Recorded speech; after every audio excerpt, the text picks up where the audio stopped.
name of our show.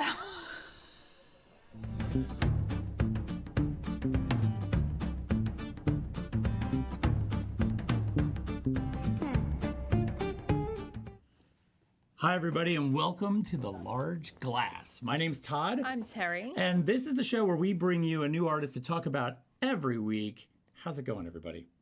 Hello. How are you?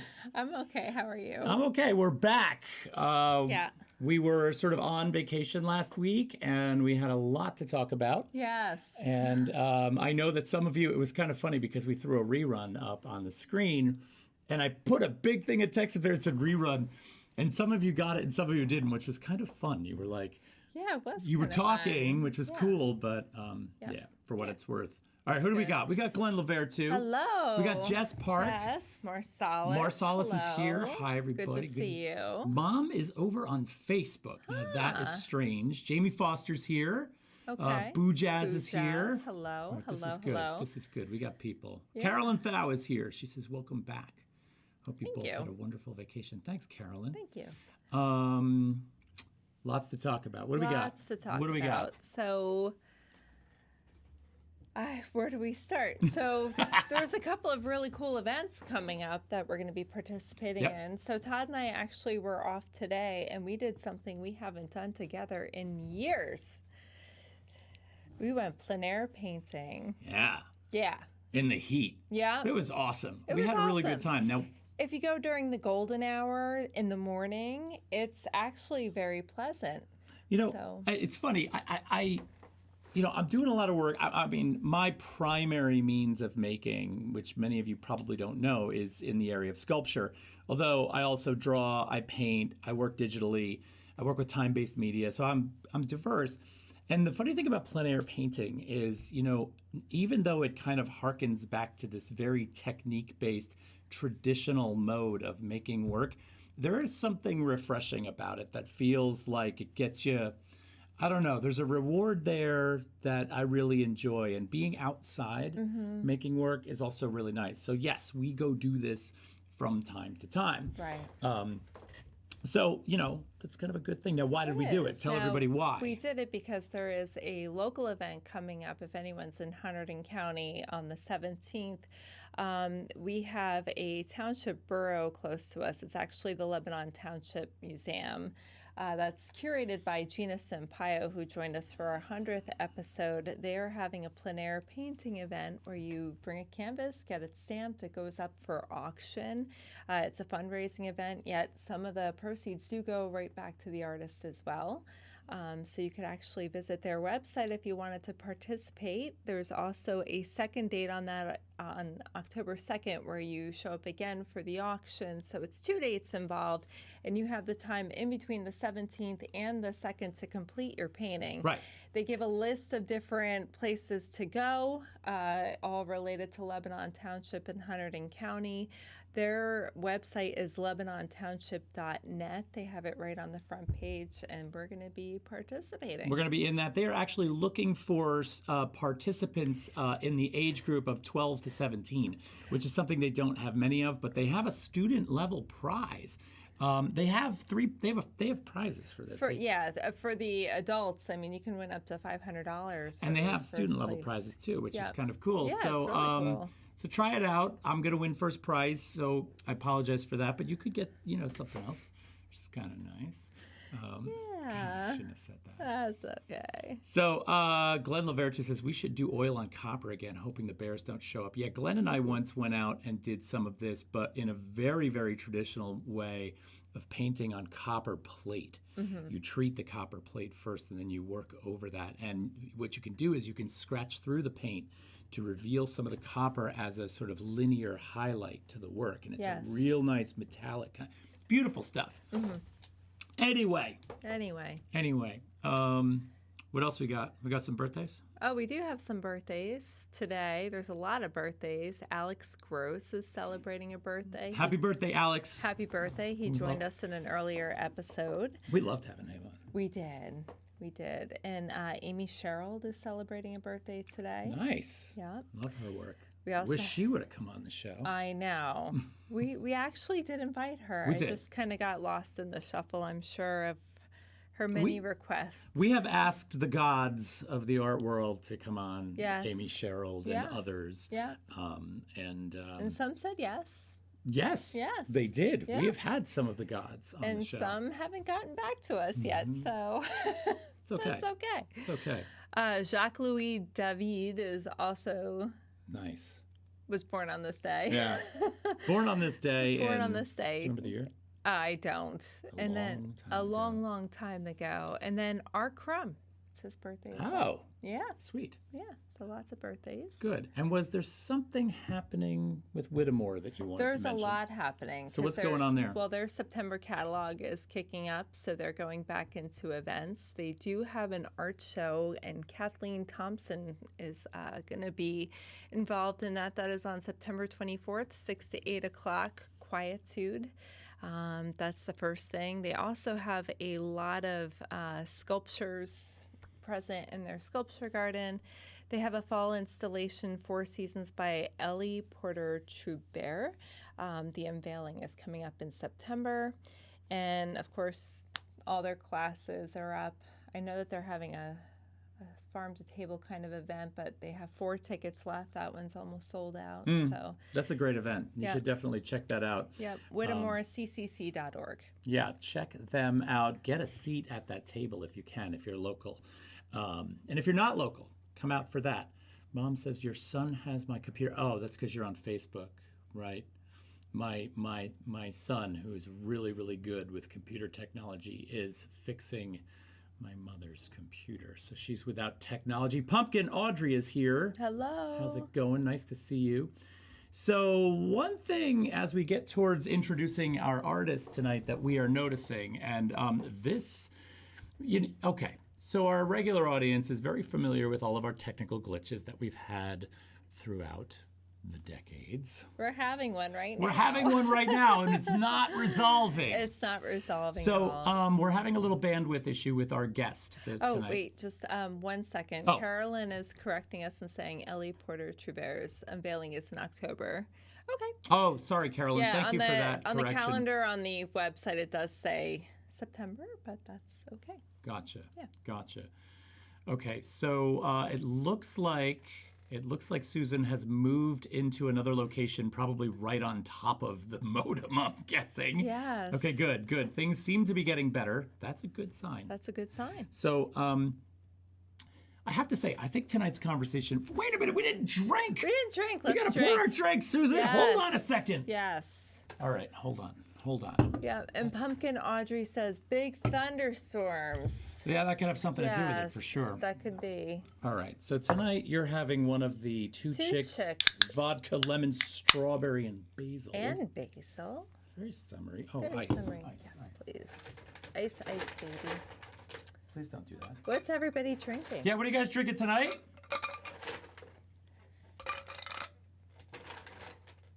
Anything? Are we drinking it all? Oh, they're probably all. They're typing. They're all typing. Listen, we got some people on water, the classic. Yeah, Marcellus is doing the water. Marcellus, I need to take a lesson from you. Pumpkin Audrey, gin and tonic, Jess Park, Chardonnay. Chardonnay. I wonder what Boo Jazz is drinking. He's always got something Boo good. Jazz has got an amazing whiskey of some sort. Jamie Foster's drinking an old Old-fashioned. Nice, nice. Not gonna drink just yet. Don't drink. We haven't toasted yet. One Good King has gifted 10 subs. All right, Thank One Good you King. so much. One Good King, we love you. We do. You have been such a good support. Yes. We really appreciate that. I am having the Trogs Field Study, which is a nice hazy IPA, which I almost overpoured while I was talking and pouring at the same time. Not good at the multitasking. Mom's having a water with lemon Boo Jazz Redbreast 12-year Irish whiskey. I told you he's got a whiskey. Ooh. Thanks for that, One Good King. Yes, I really thank appreciate you. it. Nice to have you back. Okay, before we make this toast, stay tuned. We have a surprise for the end of the show. Yes. Cheers. Cheers. Episode 104. Yes. We have Susan R. Michael on tonight. We're excited about that. Cheers, We are. everybody. Cheers. Oh, that's good. That is good. I start teaching tomorrow. He So I'm does. going slow Slow and because I steady. do not want to be doing that introduction to 3D design with a raging headache. A surprise, I'm on the edge of my seat. Ooh. Marcellus, as you probably know, my surprises of late have been, a little bit shattering. So you never know what you're going to get. Cheers, Carolyn. Thank you. Cheers. Would you like to start introducing? I would love to start introducing tonight's artist. So she's joining us all the way from Oklahoma. She's a textile artist who is shown nationally in numerous exhibits. This year alone, she appeared in several juried exhibits, including at the Fiberworks 2022 in Tulsa, Oklahoma, Macon Arts Alliance in Macon, Georgia, the Maria V. Howard Arts Center in Rocky Mount, North Carolina, and the 311 Gallery All Abstract in Raleigh, North Carolina. For all of you joining us tonight, please give a warm welcome to Susan R. Michael. Hi, Susan. Hi. I am so glad you worked out that issue with the bandwidth. Yay! So it looks strong, so I hope we keep it. How are you? I'm doing wonderful, thank you. Good. I'm just Great. really looking forward to this evening. Yeah, I don't even want to tell you what the backup plan is in situations like these. I'm glad we resolved it. Now, for those of you who are watching, Susan did start off sitting in front of one of her pieces. So I'm happy with the switch. I think it's And fine. I believe she still is sitting in front of some of her pieces there too. Come on, right? Oh, other direction. I'm challenged that way. Yeah, that's great. Okay, good. So sorry. I want to point something out also for our audience that we discovered moments ago before we went on the air with you. Because as Terry writes her introduction for our artist, she's gleaning information from the internet. I love the fact that you are self-taught. We've had conversations about this numerous times, and I feel like that is such a great element that we bring to this conversation is self-taught artists Yeah. are, I think, hugely important in Yes. the discourse, Yeah. right? And how we get there and what it means to be a maker. Yeah. So I want to start off with that. We don't necessarily have to make that our first question, but I'd love to get to some elements of that and how that sort of how you've addressed that with people over time. But Terry usually starts us off, so I'm going to leave it to you, Terry. And Susan, I know you've seen the show before, so I think you know what I'm going to ask you. But can you tell us a little bit about the art that you make? Well, briefly, I make abstract geometric art quilts. And what that entails is just intuitively finding a design as it in process of doing the work. I don't have a preset plan. I just lay some things out and then I let everything slowly build and be in a conversation with other pieces in the quilt. Gotcha. So, Yeah, and the other thing I would love to point out is how we found you, because this is another thing. So oftentimes, we work through connections that we have. But do you even know how we found you? Do you know how we discovered you? Instagram. Yeah. Yes. Yeah, Instagram. But what we were doing was we were kind of rolling the dice on some hashtags, and we put in fiber arts. Yes. And you popped up, and then we fell in love with your work. We're like, oh my gosh, this is so good. yeah. So, so when you say disintuitively come up with a plan, like this is part of process that I'm really interested in. And tell us a little bit about your process and how you work. Like when you're sitting there and you come to the table ready to work, tell us a little bit about what that looks like or how it feels. Okay. To get into a piece, most typically what I do is start with what size approximately I would like the piece to be. And sometimes that is informed by where I think it might go. So if I have like a big gallery show in mind, I might decide to make a large wall piece. But if I'm looking for like a more intimate setting, like an art center or something like that, or something that's a little bit more price friendly, of course, those pieces might be smaller. So typically, I start with that. Then I bring in what the background color might be. And I really source my design elements from scrap materials that I have from previous work. So I have like different stashes from projects, and so I could open up a bag of those and then lay them out on the table and just arrange them and to see how they're going to play with each other. And I really don't have a form or a composition in mind. I'm just laying them out and then positioning so that they have like a good spatial feel to them. Mhm. And you know, it's just very much like that. And uh, one of the big things that has affected my work recently is like working in this series. I've done a series of 15 pieces, done a series of 10, and I really find a lot of enjoyment doing that, because if there's something that I like, but it doesn't fit in that work, I can always shift it over to another piece and you know, have it, give it a home there. Gotcha.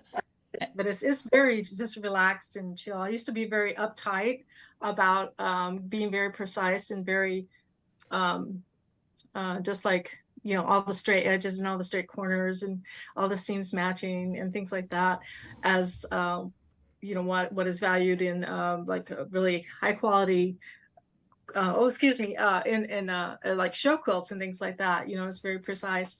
But I've moved more into just a real, like almost a real natural and at ease style. I think that matches my personality, so I try to just bring that into the work. You know, when we think about quilts and we think about the culture of quilt making and this you know, it's usually laden with a sort of sense of pattern. It's certainly very firmly invested in the realm of a particular Right. craft that comes with a kind of culture around it. So Mhm. as a quilt maker, but somebody with a very abstract sensibility and good composition in that regard, how are you met by some of the old guard in that world? Like, do you find people Yes. pushing back against what you do, or how are you received? So fortunate that any of the established quilt guilds in my region are they're just so excited and so welcoming to have like this contemporary art come into like to be presented, because it's like a new way of looking at the design process. Because like traditionally we have rows and columns, we have blocks, and every, you know, if you're doing a traditional quilt, you're following a pattern and putting those pieces together, and that's like where most all quilters start there with those traditional quilt patterns. And because that's where you learn your skill. And once you've, you know, done the quilt patterns and things like that, it's just like you can break it up, like break it up in from as being blocks for a quilt is just the entire composition of the quilt that you're looking at.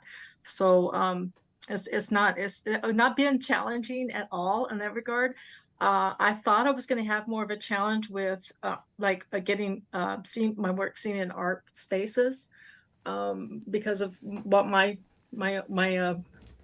understanding of that was, that wasn't really well regarded. But I've actually found the opposite, that at this point in time we are doing so much better and not really having a divide between craft, traditional craft, Yeah. and you know what is art, because I think that with contemporary art everything is open to us. You know, we have the opportunity to um, use whatever materials we like, whatever style we like, you know, whatever like the if we excuse me, but it's just very open. And I haven't met any resistance at all, really. So Gotcha. it's pretty exciting. Gotcha. But I know most of that I was like working against my own bias in some ways, because I was just like, well, this is different, you know, what, how is it good, is it not good?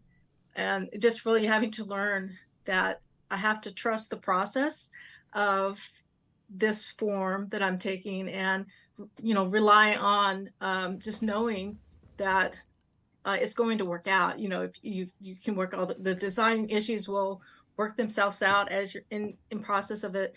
Ideas will come to you that will make the whole thing just work together. We have a couple questions popping up in the chat, and this Okay. is actually something I was wondering too, because in your quilts, We do see some, like, I want to know what you were influenced by, because I have an idea. I do follow your Instagram. I see that you're posting abstract quilt books and stuff. So I know that you're influenced by other people. But Pumpkin Audrey's asking if you have a favorite artist, and I'm curious about that too, because I wonder if that comes into some of the designs that you're creating. I think my favorite artist, other than Van Gogh, is like of course William Kentridge. I just Oh, love his work. That's Oh my great. that's a God. great. And That is. Well, and that's an interesting choice. That is Yeah. an interesting choice. oh, But I can because it's see it with palette and such. But yeah. yeah. No, I don't know if I can see it that clearly. I'm like, yeah.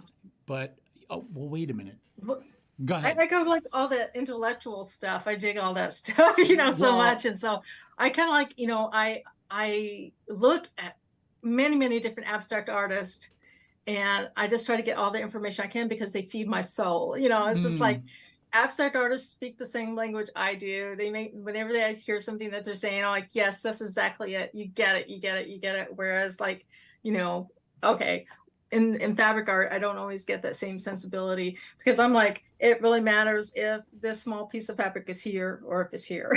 Mhm. Those kind of things, they matter. yeah. And if you're, maybe, to another type of artist, it may not matter as much as it does to me. But I'm really, yes, totally into abstract artists. And I I appreciate the aesthetic of the New York School Mm, for sure hmm because of that intellectual approach that they take. Right. It's this is totally like be in the moment, But do it. And but even beyond the yeah, intellectual approach, there's an intuitive approach, right? And I feel yeah, like right, right. the intuitive approach here, when we see these things, there's just something that as you're making that decision whether a piece goes here or a piece goes here, there are these little beautiful poetic harmonious elements that sort of begin to happen. Like this particular piece, I'm totally in love with. And there's a comment right now in the comment section that this sings to, and that is One Good King says, there's a lovely visionary element, so many rhythms, like Basquiat designing QR codes. Oh yeah. So there Yeah. is this kind of really contemporary element, like it does kind of Yeah, have that element to it, right? Mhm. yeah. And it's like that. This was a little bit before everything went digital, I think, but it's like it's a pretty big scramble of things going on, like as if your TV screen might have got like frozen, you got Oh the yeah, or when it digital static. breaks. Yeah, when Yeah, your kids yeah, knock the TV on the floor and you put it back right. up and it has this kind of Oh yeah, yeah. yeah. And this quilt, I kind of felt like this is just like a little bit of a tip of the hand to the G Benz quilts because of their improv spirit. And it's so pervasive in our culture to see, the G Ben style of quilts. And this was like kind of like where very early in my art making, I did this quilt, and it was like a good way of me saying, like, I'm just going to do whatever I feel like. I'm just going to do it Yeah. and, just go with it. Yeah. Mhm. So it's pattern free quilt making. Yes. Yeah. It's Just, so I'm curious too, like when we talk about art making, we talk about abstraction, we talk about collage, we talk about drawing. What drove you to making quilts? Like why is that the vehicle through which you find your voice? right. I understand fabric. I've been quilting for quite a long time. And I taught quilting for a while. So it's just like the whole, that's where I began, as a quilt maker. And I think that, just being able to like handle the fabric, I already have a sense of the color, the shape, the line. I already know what those things are. So it's like I have something that's physical that I can actually use to manifest a design. It's not, it's just so concrete, it's just so like ready, it's not anything that I have to draft or plan out. I can just put it down. And I used like this one here is called Modded, but I was really like thinking like, man, this is just like writing haikus, because if I don't make the quilt today, it's not going to be made. You know, if I can't make anything but what I, you know, only what I can make right now, right here in this moment, Mm-hmm. is going to be, you know, the you know, it's only going to result in something, Yeah, because so it sounds like it's very know, improvisational. Like yeah, it's got to yeah. be that the feel of that moment Well, for you. you said something in an email to me a while ago about frugality and holding on to all the scrap, Yes, and so I you kind of do. you have this library of pieces that I imagine you breaking them out and sort of working your way through. And so there's an Mhm. immediacy where the materials are all here. And now we can kind of see how this works and how this works and how this works. And there's a real fundamental decision making process that takes place here. But the elements that are being utilized are being pulled from the other work. So there's Mm-hmm. like a lineage that Right, continues. right. And I have found that I am like very, very, you know, like needing it. I mean, I love that sense of chronological um, progress. You know, it's just like the lineage going through. So like something that was in my very first series is now in my current series, and that to me it gives me a lot of joy, because you know, if that fabric is very rare, it's very precious. Mm. And if I put it into the work, I'm, you know, it's like that might be the last bit of fabric from that, you know, that particular print. And so I have to be frugal with my materials, because you know, it's like just part of it is because it brings me joy to bring those pieces in, but another part is like just thinking and reflecting upon how, you know, we should be very careful with our resources and Mm. not just dispose of them. Mm. And I think that was a couple of series back that was really, really on my mind quite a bit. Um, there's a very big trend of using recycled materials, or excuse me, upcycled materials, and be using fabrics.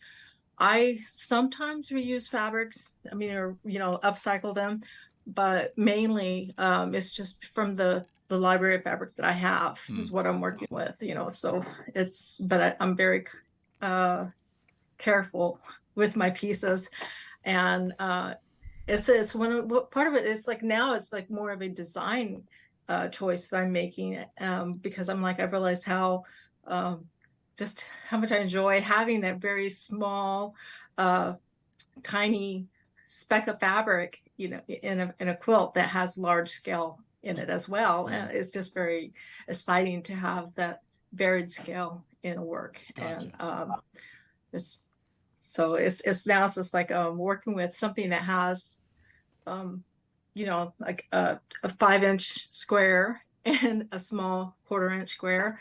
That's just to me, it's a lot of fun in balancing those elements. Yeah, absolutely. How do you come by your materials? Do you get a lot of stuff for free? Is what I kind of want to know. I did for a while, yeah, yeah. Because like I, whenever the guilds they know me as that I work with tiny pieces of fabric, so I would often get very generous donations of other people's scrap materials.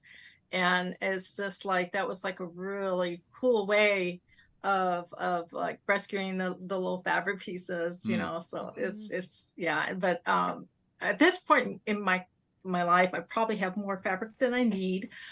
So I'm definitely going to be making quilts for a long time. Right. But it's just like I feel like right now, like what I'm doing is curating the small pieces of fabric. You know, I'm curating them, and just so like in a piece like this, it's a very limited selection of fabrics that are being used in this piece. And so like if I had all these scraps, I might introduce like one new piece of fabric.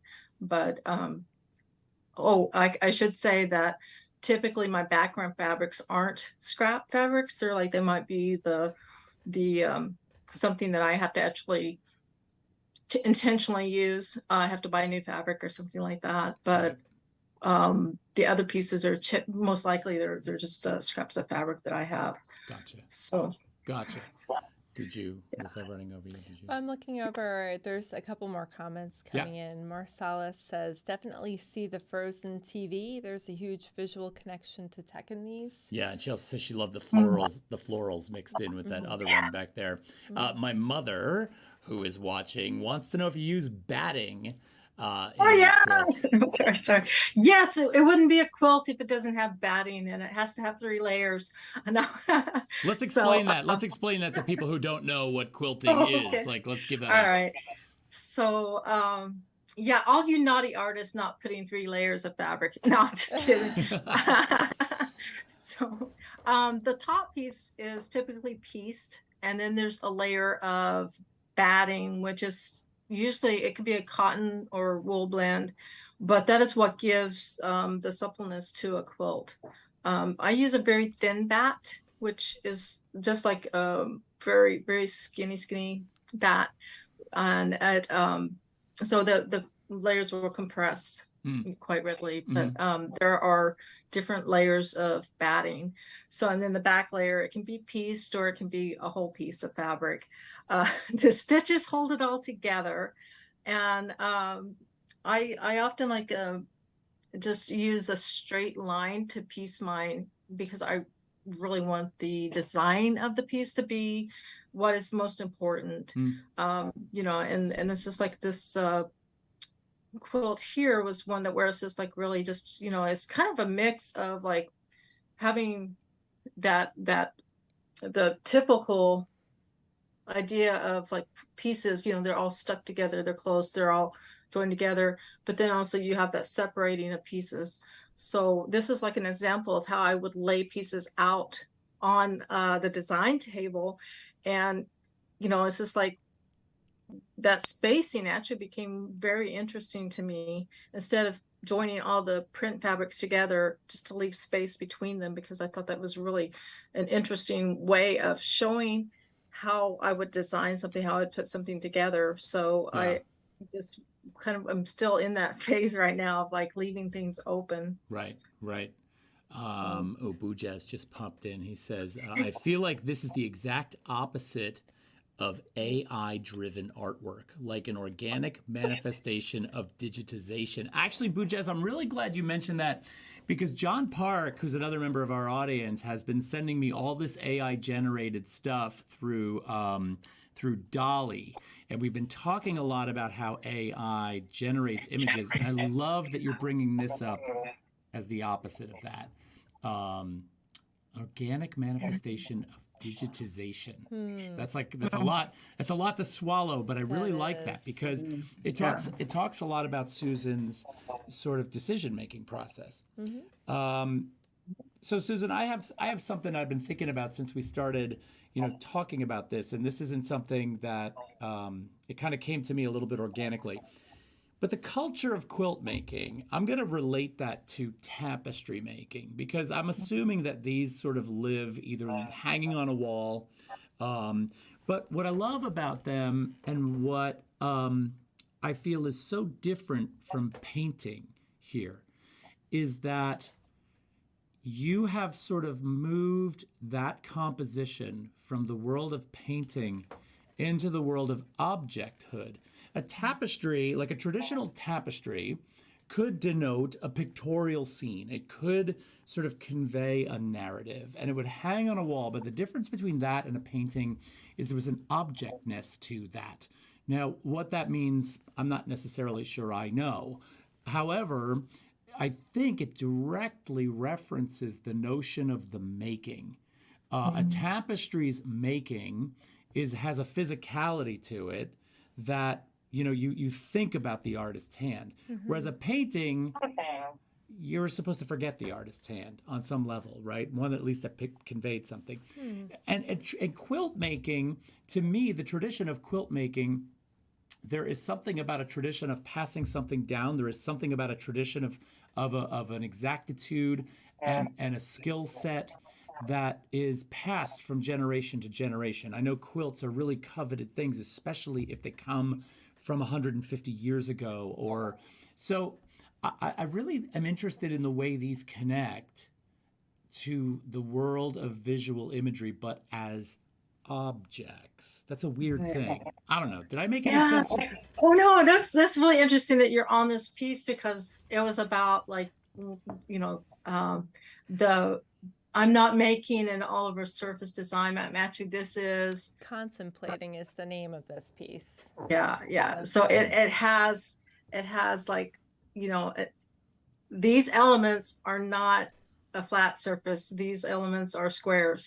That kind of a very simple, but like breaking down the whole like, okay, I'll tell you this. It's just like I think I finally got to the point where I understand what it means to say forget what painting means. You have to act like you don't know what a painting is. You have to just forget everything because that's where I'm at with my work right now. It's just like totally forget what a quilt is and just make one. Yeah.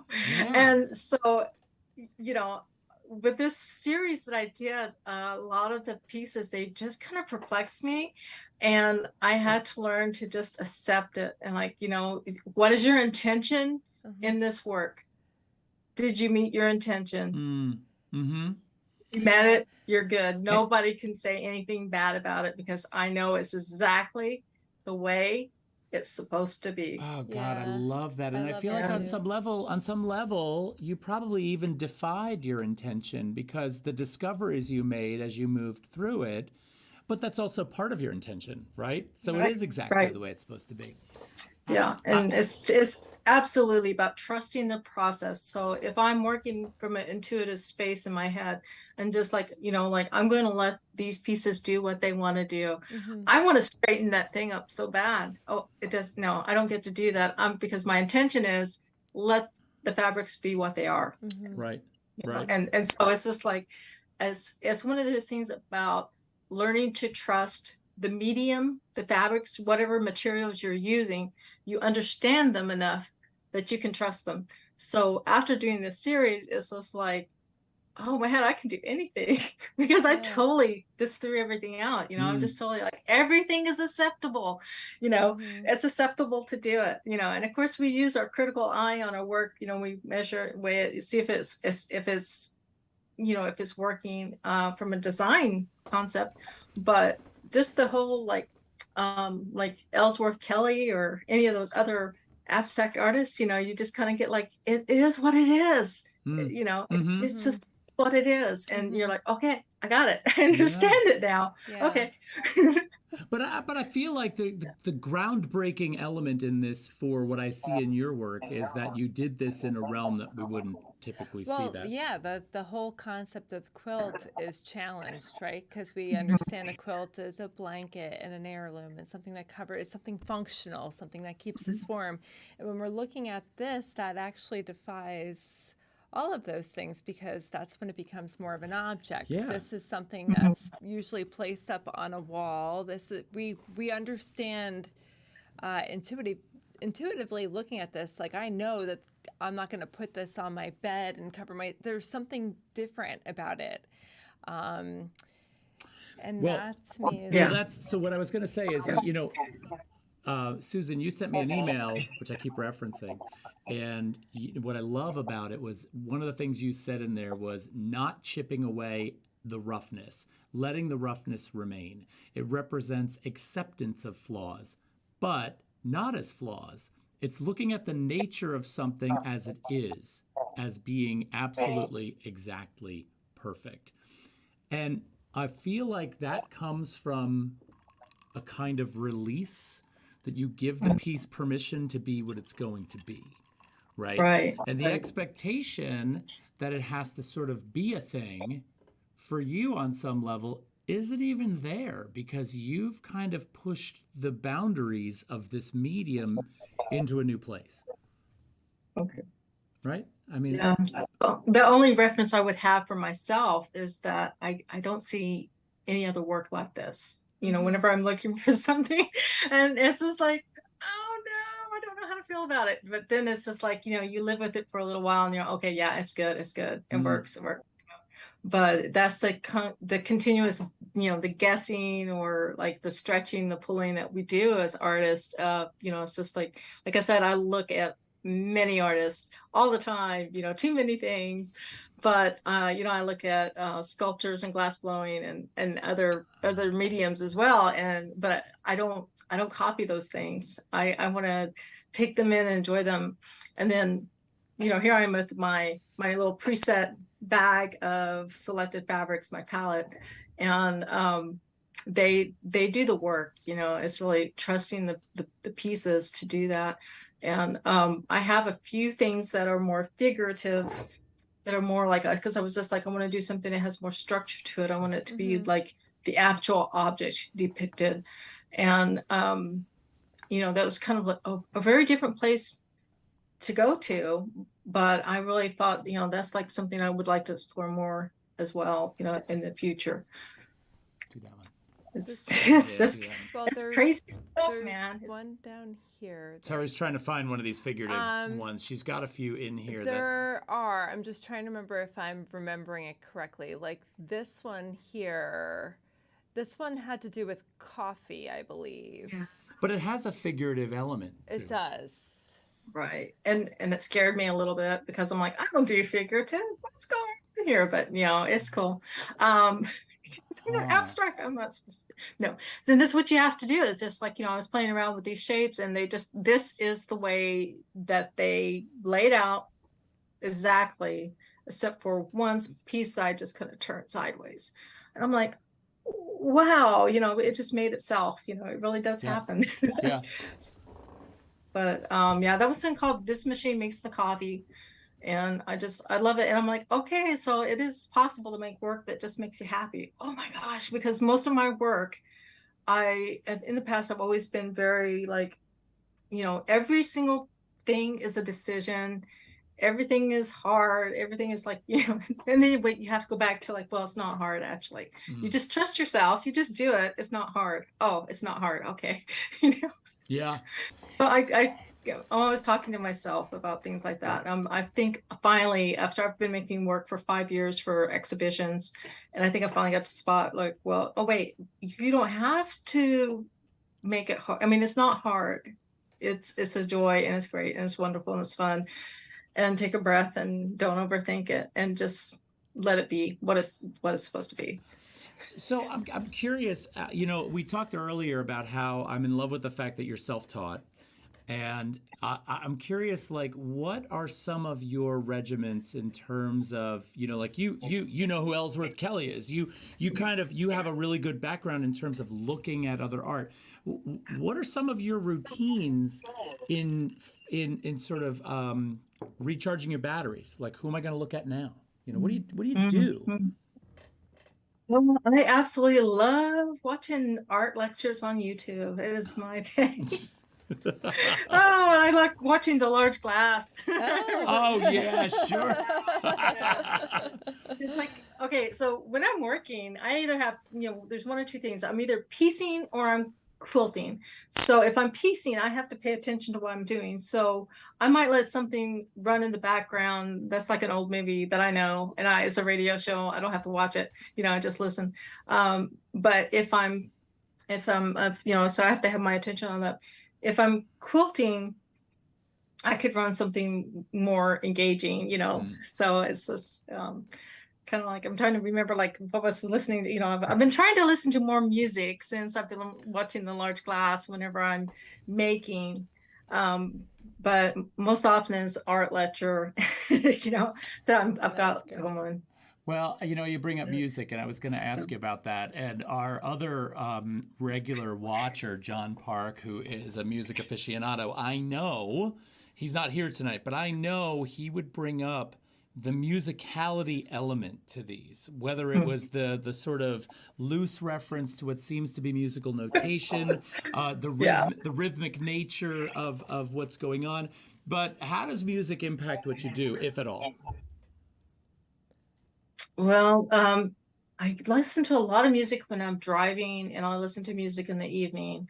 But it's I'm trying to figure out, because I know that it works in, so it's just like one of my favorite bands right now is the Who band, the HU band. They're awesome. Okay. And The I Who. also As really in not enjoy, not Roger right, Not Daltrey, the but Who. right, the the HU. Mongolian heavy metal band. They are incredible.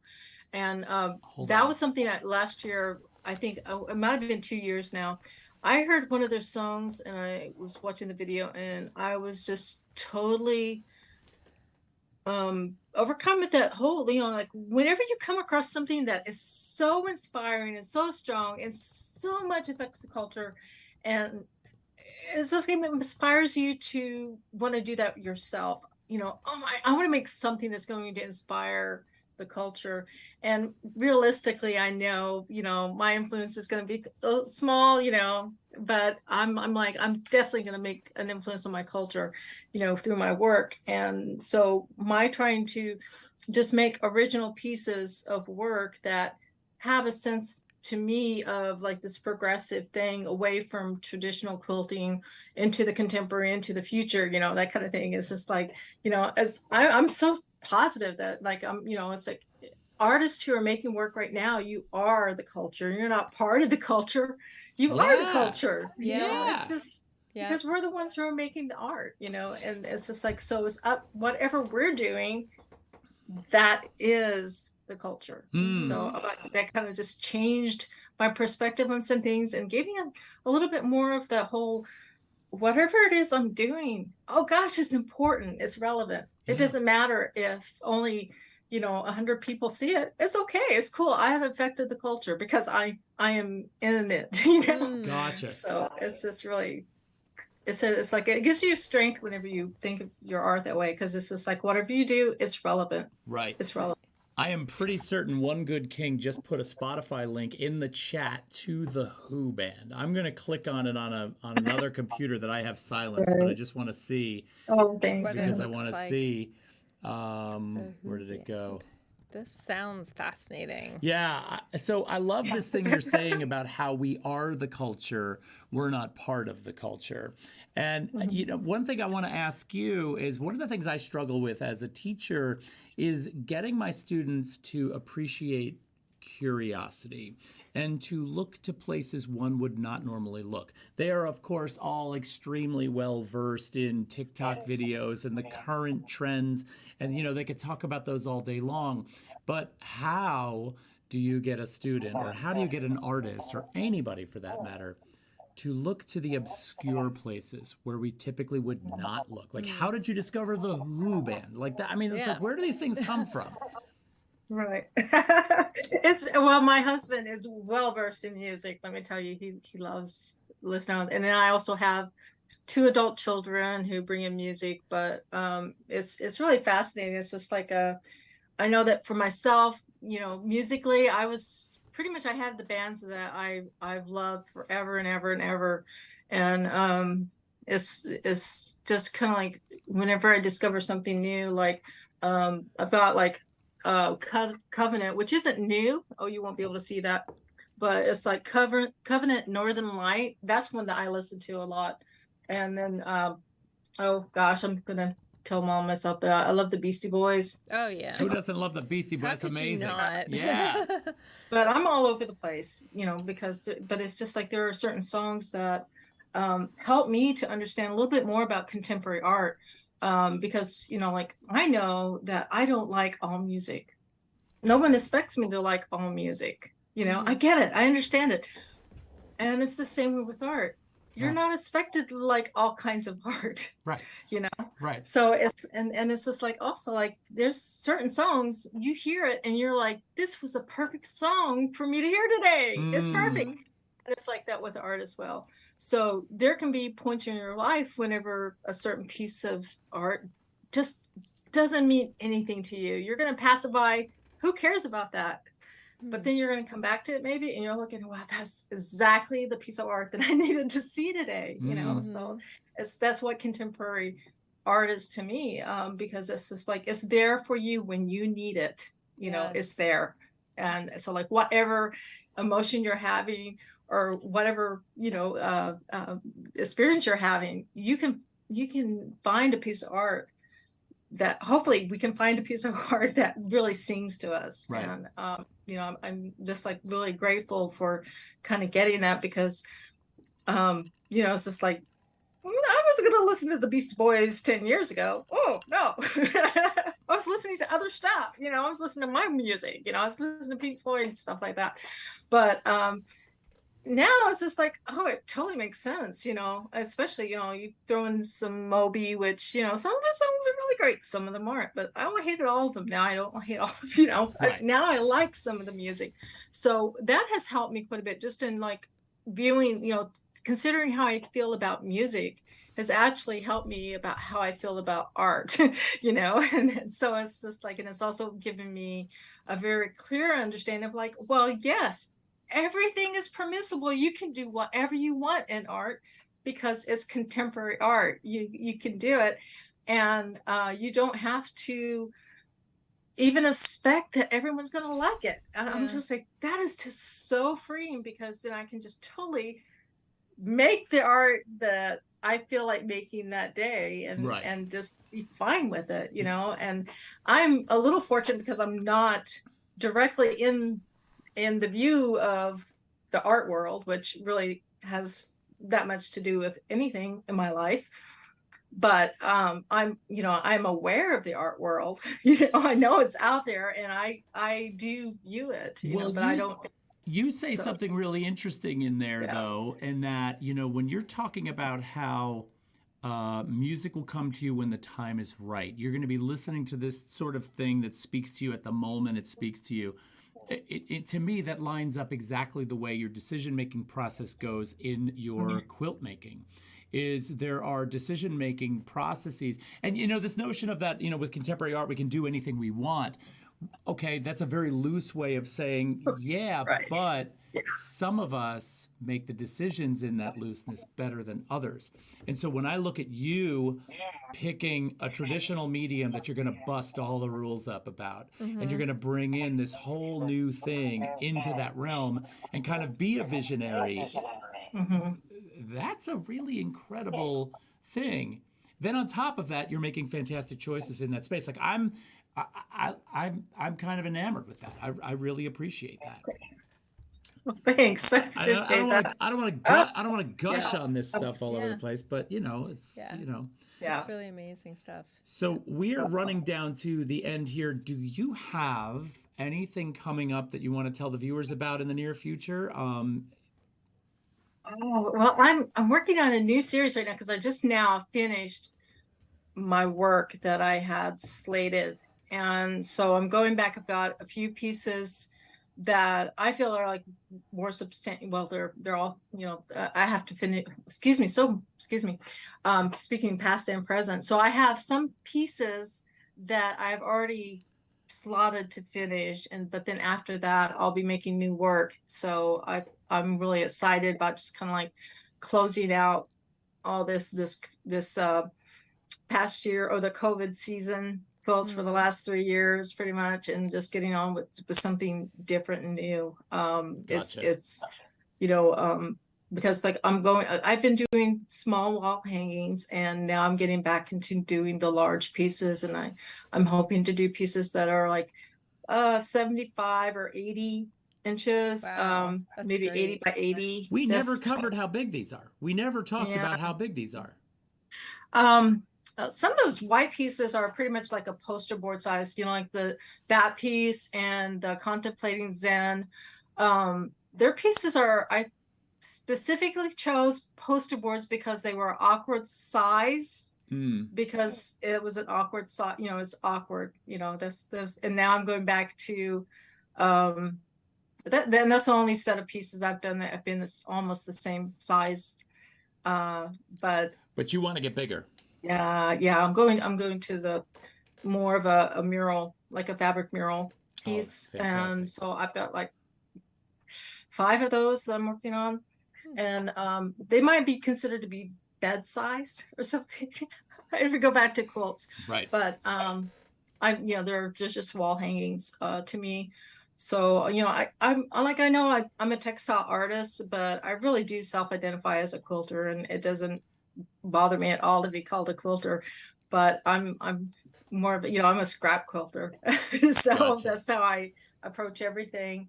And it's been really, like, to me, it's just so cool to be able to, like, just um when I'm thinking of a composition, it's just like you're thinking about negative space and positive space, and you're thinking about focal points, and you're thinking about repetition and pattern and theme. Just all those art terms always come in to the work that I'm doing, because I am looking at it as a composition, Right. um, all the way through, instead of like piece by piece, Mm. like do a block and then doing the blocks together. So it's just the overall composition of the work that I'm concerned with. Oh my God, I didn't realize this Oh. slide. This is the first. So Terry puts our show together Run sometimes. through, run through. Yeah. This is the first time I'm seeing this one. We are down to the end, and I got to tell you, Yeah. this was such a refreshing show. I really enjoyed talking to you about this work. I knew this was going to be good from the time. I mean, we scheduled this a First saw long your time ago. work, yeah. But Oh, but Susan, this has been such a Yeah. delight. Such a delight. I appreciate you guys so much. I've enjoyed the show. I've almost watched all the episode. I've got a few more to catch up on, but I've Wow. enjoyed it so much. I really do. Oh my God, And thank you. it's because it's just like getting the opportunity to hear contemporary artists speak about the work is just a delight all the way around. And if you can get the artists to talk about the work in their own words, it's awesome.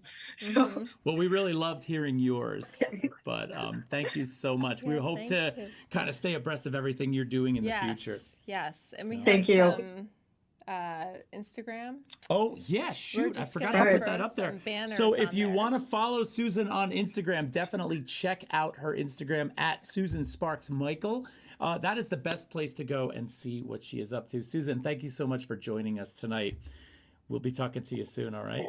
all right, thank you so much. All right, take care. care.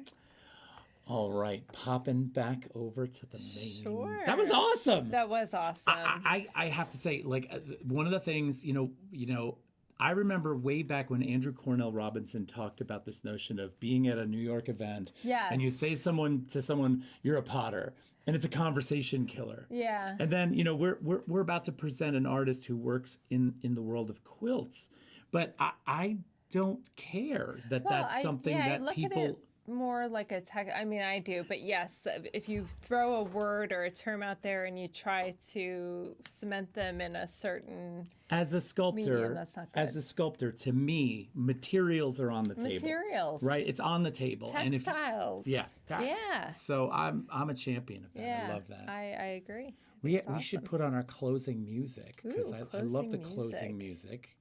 And I don't know where it is. It's somewhere in here. There It it is. is. Got a nice closing song. So we said we had news for you. Yes, we have news for you. Y'all out there still? Everybody's saying great show tonight. I feel like when we're getting down to the Great end, show. when we're getting down to the end with our artist, people are like, all right, great show, thanks, see you later. They're gone. So, I don't know. Yeah. All right. So, Mars Solis is here. I'm here. I'm still here. I need to know. Boo Jazz Okay. is here, so that means that Jamie That's Foster's good. still here. Ben's here. Jess Park is everything. here. Jess is Okay, here. everybody's Okay, doing the roll call. Okay. I have a very small amount of beer left. Yeah. Okay.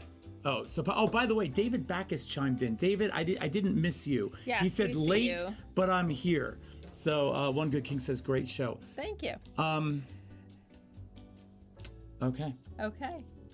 You're looking at me like, are you gonna talk or am I gonna talk? This is like therapy time. This is like therapy time. So we've been doing the show for 2 years, and We are coming up on our 2-year anniversary. Yes, and we have decided We're ending the show. we're gonna end the show. Yes. So We're ending our show.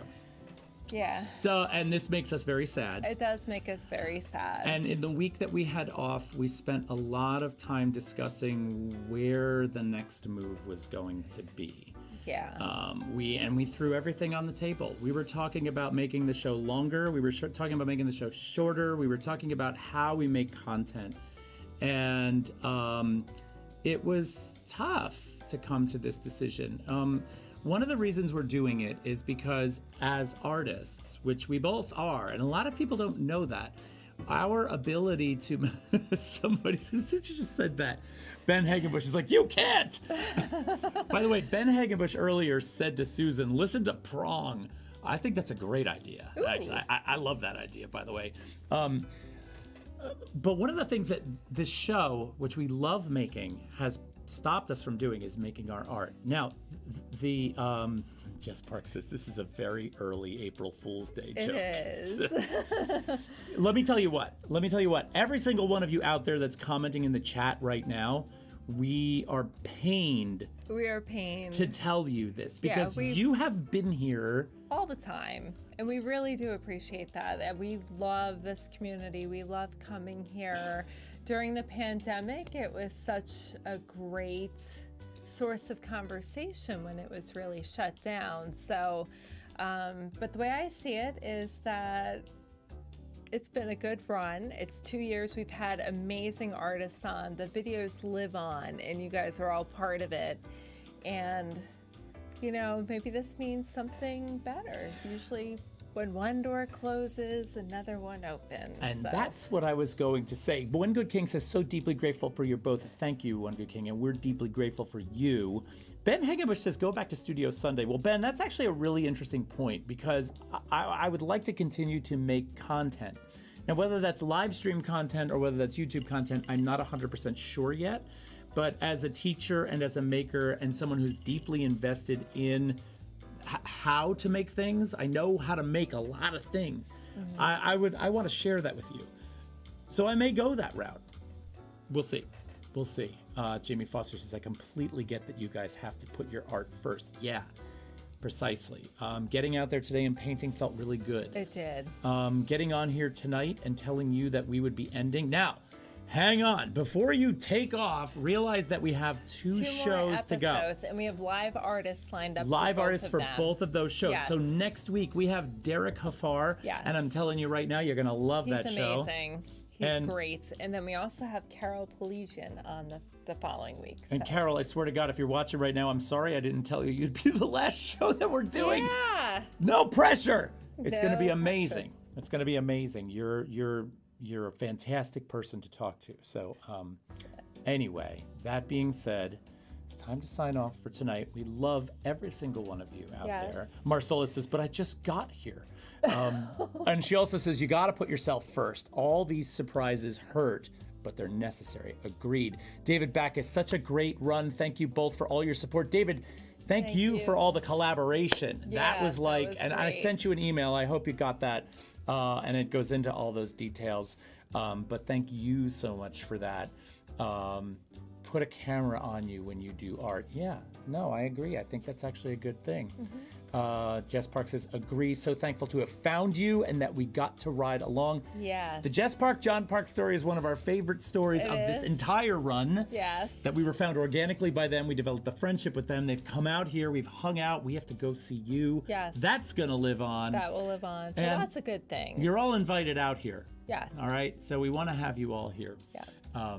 Anyway, we should sign off. Yes. And join us next week for Derek Hafar. It's going to be a great show. It I'm really is. looking forward to that. Yeah. We'd love to hear how all your first weeks go at school or involved with school, or if you're even, you know what, if you're not in school, good for you. Yeah. Because that's a hell only some of us know Yes. what this week is about. Yes. But anyway, cheers to all of you. Thanks for joining us. We'll see you next week. Cheers. And now I got to find that button. Good night, everybody.